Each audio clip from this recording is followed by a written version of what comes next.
Considérons la résurrection. Ce qui a été confronté à la mort et qui a survécu est appelé résurrection. Tout ce qui ressurgit vivant de la mort est résurrection.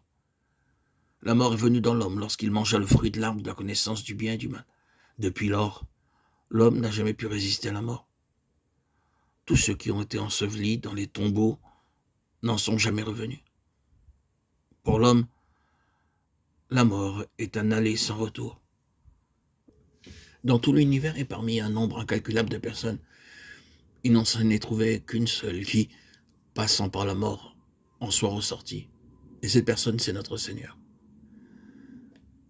Quand je le vis, je tombai à ses pieds comme mort. Il posa sur moi sa main droite en disant « Ne crains point. Je suis le premier, le dernier et le vivant. J'étais mort, et voici, je suis vivant au siècle des siècles. Je tiens les clés de la mort et du séjour des morts. » Apocalypse 1, 17, 18. Il est le Seigneur de la résurrection. La résurrection parle de ce qui s'est passé à travers la mort, mais qui n'a pas pu être retenu par elle. La Bible emploie le terme « retenir » pour décrire le pouvoir de la mort. Ceux qui entrent dans la mort ne peuvent pas en ressortir parce que la mort retient solidement tout ce qui y est entré. Mais la mort n'a pas pu retenir Christ. C'est ce qui caractérise la vie et la résurrection. La résurrection est la vie qui a été placée dans la mort et qui vit pour toujours.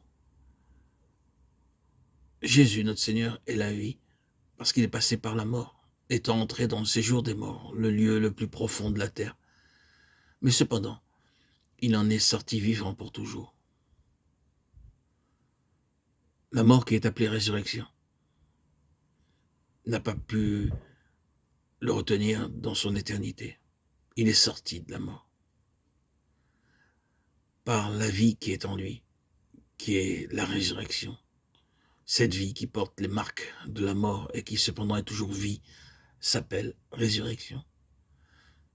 Très peu de personnes en lisant Jean 20 se demandent pourquoi le Seigneur Jésus, après sa résurrection, portait toujours les marques des clous dans ses mains et celles de la lance à son côté. Était-ce uniquement à cause de Thomas? Nous croyons que c'est là la signification de la résurrection. Le Seigneur ne désirait pas enseigner à Thomas qu'il avait été frappé et qu'il était mort, mais qu'il avait été frappé et que pourtant, maintenant, il était vivant. Il porte sur son corps les marques de la mort, cependant il est vivant.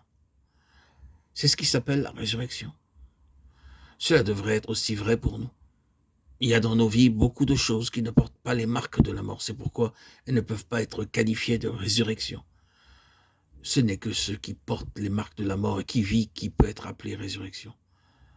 Ne pensez pas que tout va bien pour vous si vous êtes éloquent, intelligent, habile. Il vous est tout à fait possible d'avoir de l'éloquence, de l'intelligence, de l'habileté sans porter les marques de la mort. Les gens considéreront que la résurrection est une chose importante si les marques de la mort sont sur votre éloquence, votre intelligence et votre habileté. Un frère peut avoir du talent et beaucoup de capacités, il semble être très vivant. Pourtant, son talent ne porte pas l'empreinte de la mort. Parce qu'il se confie en lui-même, il croit qu'il ne fera jamais d'erreur et qu'il est assuré du succès dans tout ce qu'il entreprendra. Cette personne a beaucoup confiance en elle-même, de l'assurance et du dynamisme, mais ne porte pas les marques de la mort. Nous ne voulons pas dire qu'une personne qui expérimente la résurrection n'a pas de puissance. Ce que nous essayons d'expliquer, c'est que la puissance qui résulte de la résurrection porte les marques de la mort. Une telle personne sera capable de travailler, mais n'osera pas se confier en elle-même. Elle pourra faire beaucoup de choses, mais cependant, elle n'aura plus cette sorte d'autosuffisance. Et sa propre force sera changée en faiblesse. C'est ce que nous appelons résurrection.